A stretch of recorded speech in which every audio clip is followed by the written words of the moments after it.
Alright, just before we get into this video, I just wanted to say I'm doing a 25k Robux giveaway in my Discord. It started now. Join my Discord, links in the description. Go to special giveaways channel and you'll find out how to enter there. I'm going to be basically giving away like 30 battle passes and one big thing of 5k Robux to one lucky person. So stay tuned, and it's ending around Christmas time. So yeah. Also, please like and subscribe. I'm trying to hit CC. Thank you guys so much for watching, and I appreciate all the support I've been getting recently. See ya. Alright, so a lot of people who haven't played AA are gonna need to catch up when the game re-releases. So I just have some like info, tips. I got a tier list here. Obviously, this won't be as accurate as there will be new units released, but just save this video. Keep it for when the game re-releases. I'm just gonna give you some tips on like how to catch up and how to get good fast. So first of all, I'm gonna go over some basic points. Obviously, you're gonna need quite a bit of gems and to be decently lucky. Okay, so for story, just bringing up this tier list here now.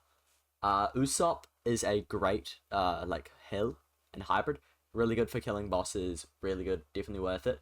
So is Goku. If you see Goku, the mythic Goku on banner, now be careful because I actually don't believe there is multiple Gokus, but some units do have like multiple. Like Sasuke, he's a really good ground, but there's also a terrible ground Sasuke, who nobody uses.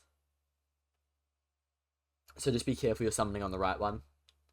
But yeah, so there's a good ground which is Vegeta, as well as a mid hybrid Vegeta. So just be careful. But back to what I was saying. Definitely go for characters like Usopp. Obviously Homura, the secret, is unobtainable. She's second for story mode. Now Vegito, I don't know why he's there for story. He's really expensive because you have to place down Goku and Vegeta, get them to max upgrade pretty much. I'm not sure. I don't think I remember exactly how it works, but let me just check. So it doesn't require max. It requires the fusion skill, which is at, sorry, I'm just finding out. It's been a while. The fusion skill, which is at, okay, upgrade 7, I think, on both, which should be the same price around for both, but you need to upgrade 7 on both of them, I believe. So, I don't know really why he's there. It just costs way too much to get in an average story match, especially because once you do that, you need to upgrade them. The deployment costs, yeah, 112,150, which is insane. I don't know why this isn't story. But, yeah, and his damage isn't even really all that worth it. But, Gilgamesh, another unobtainable. Konan from Naruto, really good hill.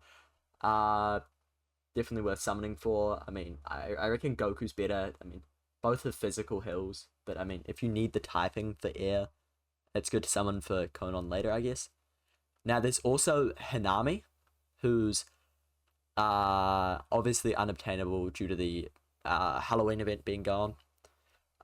Very good unit if you have a user.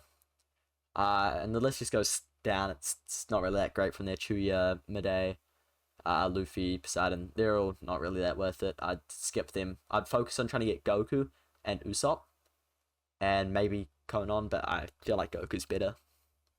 Now, obviously for the ground DPS, we have stuff like Sasuke. I mean, Stain is still obtainable, but he's quite hard to get, so you have to do these raids. You have to do quite a few of them. There's a drop chance from them. Hidan, not possible to get anymore. Lancer is just not really worth it after there. I reckon you just stick to trying to get Sasuke Eternal. And maybe Stain if you're really up to the challenge of grinding that much. This is for story, mind you, so I don't think it's worth it. By that point, you can probably finish story.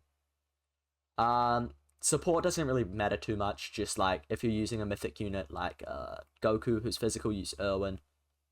Use Winda if you're using a magic type. etc. Um, Now, world jumpers are pretty important. It allows you to skip an entire story by doing just one of those stories. So make sure you use all of those. You can get up quite a few. I think you can get up like 6 or 7 stories with those. Um, Bringing along friends is also pretty helpful, but honestly, you don't even really need an evolved mythic. Just level up your mythic. If you have like a hill, if you have like Goku, you can probably solo most of the story right until about the end. After that, once you've gotten to that point, you probably want to start grinding to evolve some of your units. Uh, you're going to be probably doing quite a bit of portals and stuff until you can get like a bunch of like secrets and stuff to trade off for rerolls if you're going free to play. So obviously you want to try and evolve your like Usopp, your Goku, Sasuke. Get like good support, like Law, really good support. Just get all of that kind of stuff and grind out some portals. Now, after you've done all of this, it's going to take quite a while if you're going free to play. But once you've done that and you've got yourself your rerolls and stuff, you could get real lucky. You could get like Aizen, Shiny Aizen, just get a bunch of rerolls like that. We could just get lucky and get unique from rolls. The units I definitely most recommend rolling on if you are trying to go for LB and stuff. Definitely Sasuke Eternal. He's a really great, like definitely the best ground DPS. Well, obviously, you can't really roll on Vegito. You kind of have to roll on Vegeta and Goku. Now, their traits combine when you fuse them, so Vegito's really overpowered if you have 2 uniques. Even if you just have like 1 unique in another thing, it's really strong. But yeah, rerolling on Goku's probably what I'd do first because he's a Hill unit. Hills are like often more popular to be used out of like infinites and stuff. You get real good DPS and you can hit ears and everything. So I'd roll on him first if you get unique. Start rolling on Vegeta. If you can get unique on both, you're pretty well off for infinites and tournaments as well. Guts is kind of falling off a bit in damage now. Well, I mean, he's still definitely up there. He's still definitely one of the best. And if you bring bleed amps like Sholtier, Power, and you add it with him and Stain, who is another good ground DPS, you get a very good like combo there, and you get Blood Curdle, which stuns them and does damage. You get Guts applying full AoE bleed, and you get the bleed damage buff. So that's pretty good. Alucard, obviously very, very rare. I wouldn't recommend going for him unless you're really trying to get a really strong team. You obviously can't obtain him anymore, so you'd have to trade for him. Now, Ainz, there's a problem with Ainz, and that's don't go for Ainz if you're not planning on getting unique on him, because he's not good without it, to be honest. He's kind of doo-doo. He costs way too much to be used outside of infinites, basically. He's really, really expensive. And his damage is just really not all that worth it. But if you do have, obviously, if you do have unique on him, he's really insane. One of the best DPSs in the game.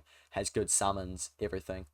Now, Griffith is another unit I very highly recommend working on getting.